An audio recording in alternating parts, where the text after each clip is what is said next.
All right. Hey guys. Prepping with Sarge. Sorry, I'm having a little technical difficulties today. Titan Preparedness, Will's Treasures, good to see you guys. I'm having a little bit of technical difficulties today, so apologies for the vertical format. I think I did something when I was getting set up to go live, and then it wouldn't let me do the other way. So if I rotate it, it's acting weird. So it is what it is. We're just gonna have to go with that format for today. Can you guys hear me okay? I'm doing wireless earbuds today. Is my audio good?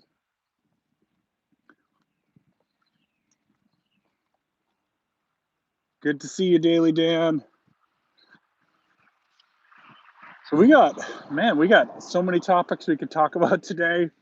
It is a wild week. As we're walking, I'm looking for interesting things to show you here. Going a different route.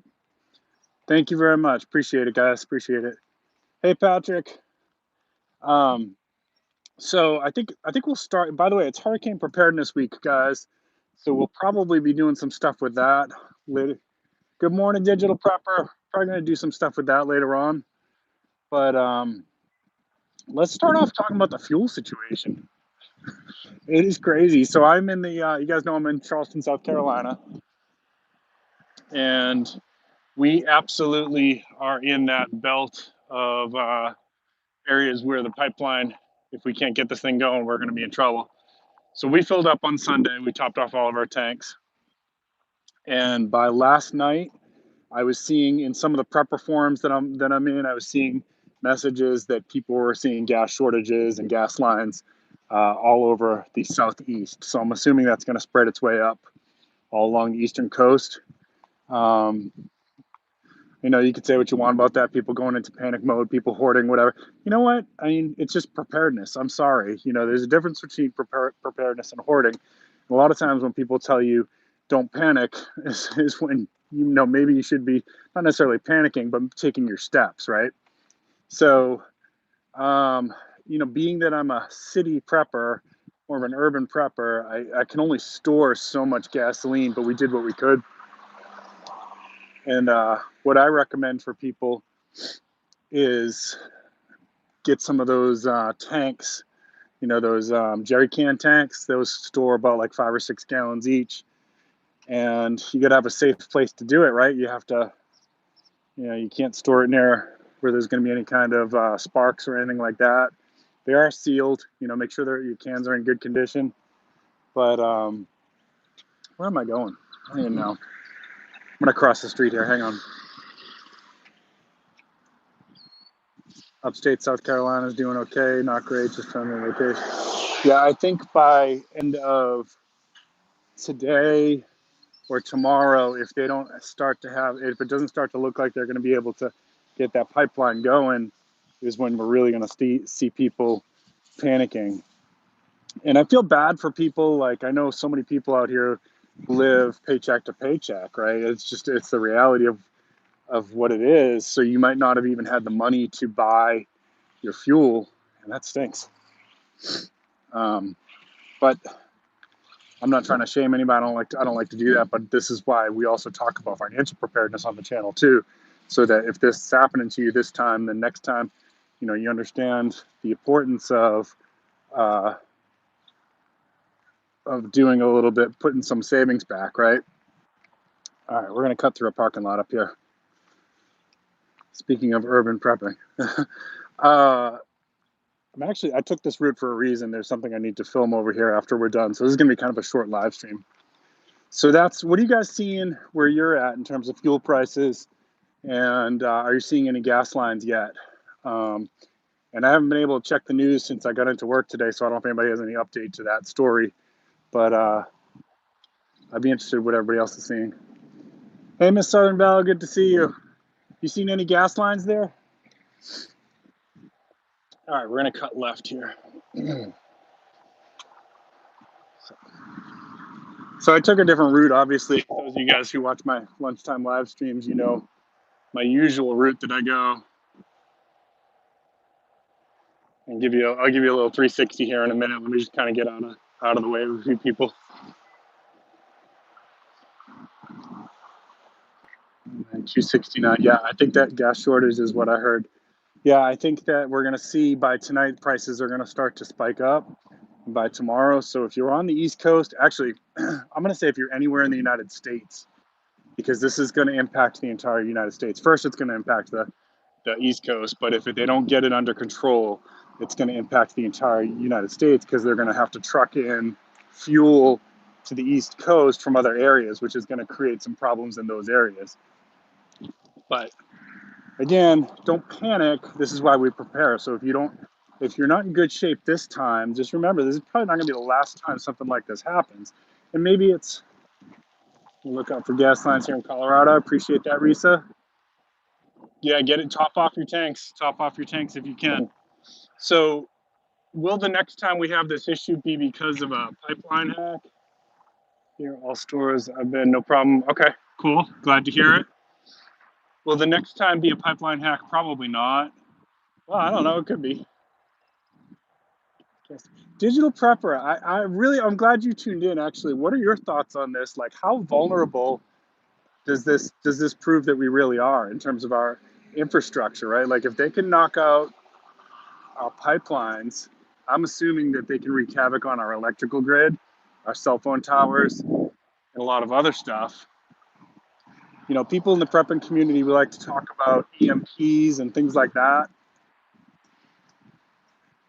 but they don't need an EMP to take us down, do they? So what if the electrical grid was the next one? Are you all prepared for that? Do you have some battery banks? Do you keep the battery banks charged up? Do you have candles? Do you have flashlights? Do you keep I was missing. Good to know. Yep.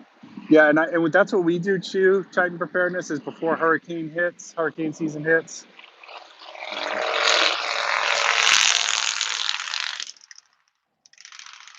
Yep, the water line incident. Can you tell a little bit more about that one? So what, in theory, right? Like if they hack the water line, that means that they can't. There's a lot of different ways that could go wrong. They could stop it, but they could also stop the purification system, which would really cause some health issues. Pilgrim's Prepping Show, good to see you. These are just things that, like, you don't need an EMP. You don't need a coronal mass ejection to wreak havoc on our systems, do they? Too much computer reliance. Yep.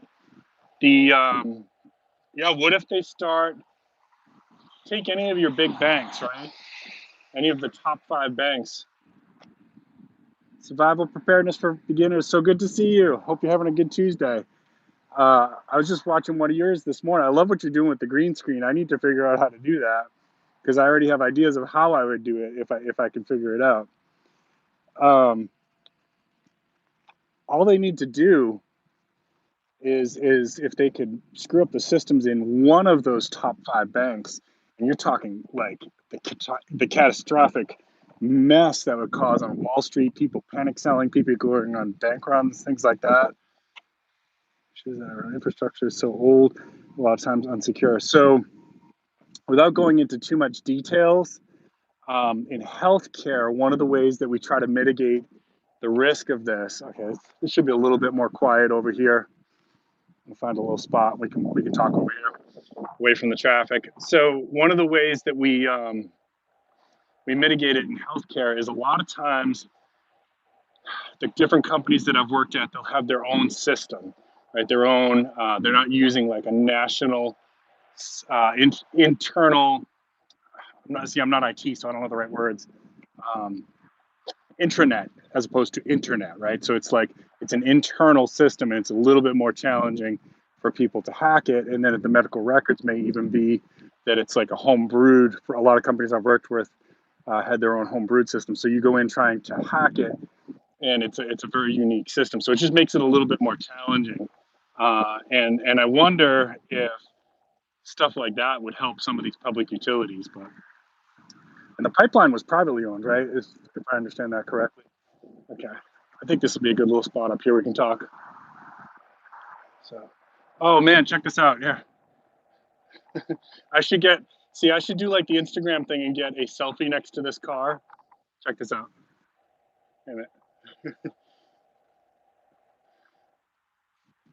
And I can act like I'm a big, Instagram Bitcoin dealer or something.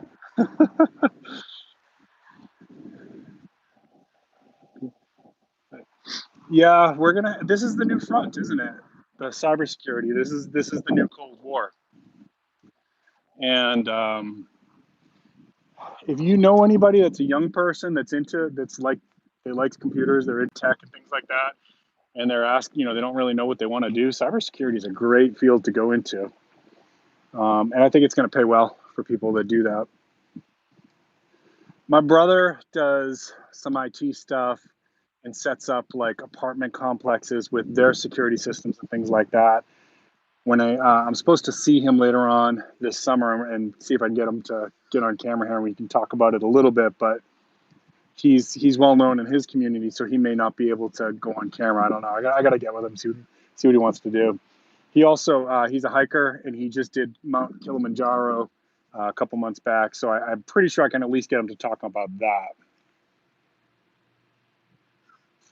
It would help, but yeah, and again, so when you have somebody who's got a nefarious mind and they spend all of their time, hey, Silver Scorpion, and they spend all of their time thinking about ways to cause havoc or ways to cause damage, it's very, very hard for the good guys to outthink that, right? And you can do these little exercises yourself when you're thinking about operational security. If you go out with your family to eat and things like that.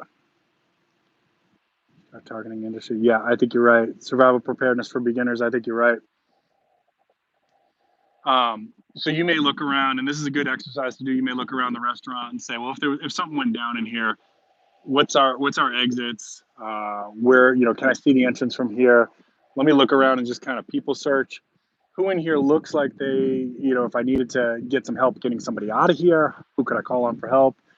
I do this in the airport sometimes when I'm waiting at my gate to get on a plane. I'll kind of look around. If there's trouble on the plane, who am I going to look for help?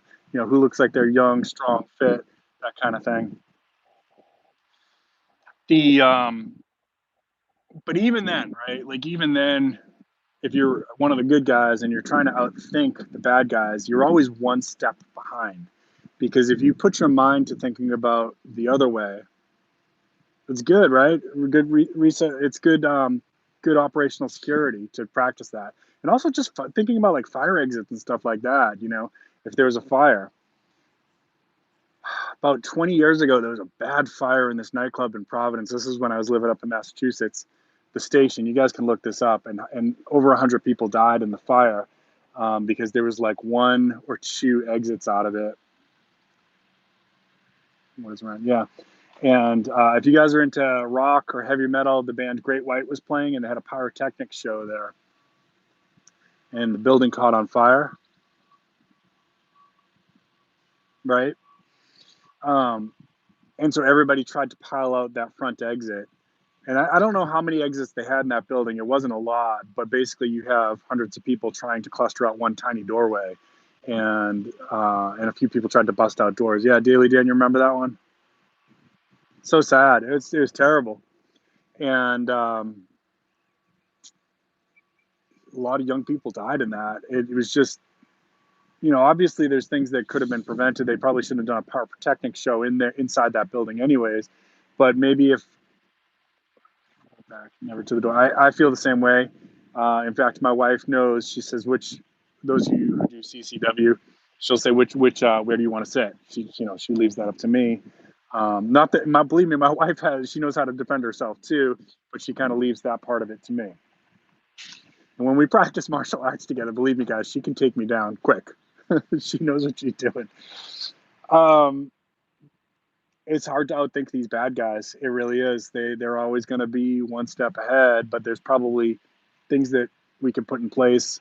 The internet versus the internet, and our systems here. They're going to have to start thinking about this because people aren't going to. The American people are not going to tolerate it too well if you continue to have incidents like this, and that's what it looks like, at least for the near future, where structures, electricity could be taken down, the water could be taken down, the gasoline pipelines could be taken down, cell phone towers could be taken down. This is unfortunately our reality right now. This is the new front in the Cold War. All right, let's switch gears a little bit. Yeah, yeah. And I don't get into that too much on my channel, and the reason is I'm not opposed to all that stuff. I think that YouTube is opposed to that, and that's why I don't talk about that too much. I think the future is not good for channels who are talking about CCW. Nerd versus nerd. I love that. Those are our new soldiers in a way. So let's talk about hurricane preparedness. Let's shift gears for a minute, and then I'm probably gonna call it about 20-25 minutes for this one. I'm gonna try to get another live stream up this week to talk a little bit more about hurricane preparedness. But this was also this being the start of hurricane preparedness and the start of hurricane season here in South Carolina.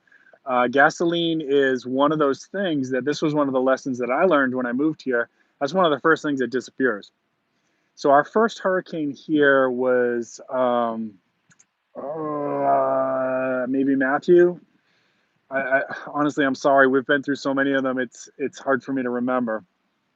And we started hearing about, okay, people need to get gas for their generators, things like that. Well, I waited a day, and a day was all it took, and you could not find gasoline. The few places that did have it, word gets out really quick. People start calling their family and friends to get over to this gas station here. And no, I wasn't here for Hugo. Hugo was really bad. Hugo, I think, was a category 5. And I hear the stories from people here, which I probably need to do a whole nother podcast on that. Hugo was bad. Hugo, people who lived through Hugo here said that there was cars in trees. Okay. Think about that for a second. And you can go online, you can search for Charleston Bridge, Hurricane Hugo. It bent one of the steel bridges. It bent a steel bridge. That's how bad Hurricane Hugo was. I was not here for that. That was in the early 90s. So word gets out and people start going to that gas station that has it. And you'll actually see lines outside of the gas station that actually go out into the street. People will start getting agitated, and I've experienced this where tempers will start flaring, and it gets to be an unsafe situation where you have to make a decision.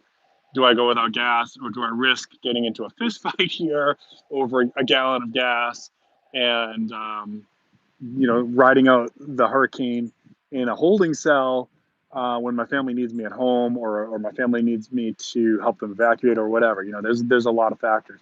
And during some of these hurricanes, a lot of families, because they couldn't get gas, tried to evacuate with what they had in their car and ended up riding out the hurricane on a highway. Wow, Daily Dan, that's, oh my gosh. It's so scary. One of the stories that I've heard, and a lot of people wrote it out because they didn't know Hugo wasn't supposed to turn into South Carolina. It was a last second pivot. The storm took a weird turn and didn't follow the spaghetti models. So when you hear, if you're in, by the way, if you're enjoying this content, please give me a thumbs up. I really appreciate it. It helps me grow in the algorithm. Also, if you want to comment, not just in the live stream comment part of it, but in the comments, that helps remind me to respond to you all. I always try to get back and check out everybody else's channels too. So I appreciate that. That helps me to remember to do that as well. But everybody here, you're kind of part of my ride or die crew anyway. So I'm checking out your channels a couple times a week anyways. So get yourself some of those jerry cans. If you can't get those, get the plastic ones and just plan to upgrade at some point. And when stuff like this is going on, as soon as you hear that there might be a shortage, it's a good prep to go out and top off what you can. Now, if you're living in the city like me, you might not be able to store too much of it. I totally get it. You have to balance, how much storage do I have that I can safely store this fuel, that kind of thing. But do what you can. Do what you can.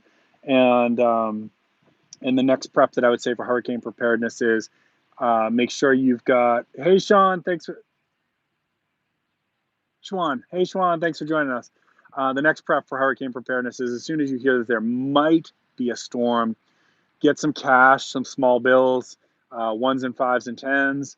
The reason for that is power. If the storm does hit, your power is probably going to go out in your area. And a lot of areas, will still sell you things for cash, okay?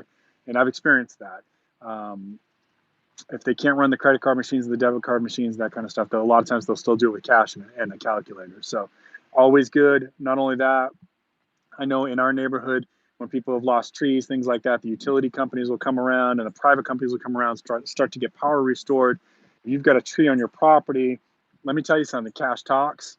And if you say to somebody, hey, can you help me take out this this tree limb or whatever, you'd be surprised if you say I can pay you in a couple $100 and a bottle of Jim Beam or whatever. Woodford Reserve would be a better choice. All of a sudden you're going to get moved to the top of the ladder. You may say that shouldn't happen that way, but guess what? That's reality. He has a plant underground gas tank. Oh, that's awesome. Daily Dan, that's a nice resource to have. Now, of course, I think you should also have some of your own power tools, chainsaws, things like that. But sometimes the job is bigger than what you can do with your tools, right? Because sometimes it requires professional work. Do the best you can. If you guys haven't already done so, tell me about what you got coming up this week. Let's take these last couple minutes. I'd love to hear what videos you guys have if you want to plug them. And I always encourage everybody in my live streams to check out each other's chats. I think there's some great content here among these different channels, so please support each other. I think that's what YouTube is about, especially for us in the small YouTube community. How are you doing? I really appreciate everybody popping in today. Let me tell you what I got going on. So I'm going to try to do another live stream if I can. That will be about hurricane preparedness if I can. I am working on a precious metals video, so I'm going to try to work on that a little bit tonight. I actually got my box in from my silver raid back when the silver raid happened, so I want to do an unboxing on that. Got a couple pieces of mail I need to open, and that's what I've got going on this week. I also got a package from a company that I'll be filming some stuff for that this coming weekend, some survival gear, but I want you to see that when I do the official unboxing for that kind of stuff. Some really cool stuff. I appreciate everybody. I hope you're staying safe. If you are watching this video, good morning, ungrateful peasant. I'm actually, Wayne, I'm actually winding down here, but just kind of reminding everybody, if you're in a position to do so, if you've got a little bit of money, go fill up your tanks. I don't care if you're East Coast, West Coast, this thing, if they can't get the pipeline back on target, if they can't get the pipeline going, this is going to affect the entire country. It'll probably affect my area first. Talking about planned obsolescence or privacy. Good. I love it. Yeah, check out Digital Prepper, guys, especially talking about like this hacking and stuff that's going on. The pipeline hack. He's got really good content about protecting your privacy and securing, your information. Check him out and check him out on Twitter too. He's always putting out good content on Twitter.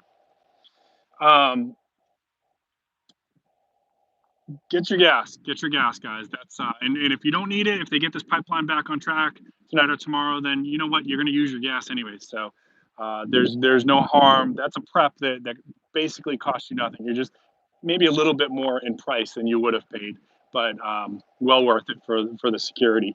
You don't want to be one of those people that is stranded on the highway because you ran out of gas. It's not fun. Probably not a life or death situation, but it's well, it could be, but it's definitely not fun.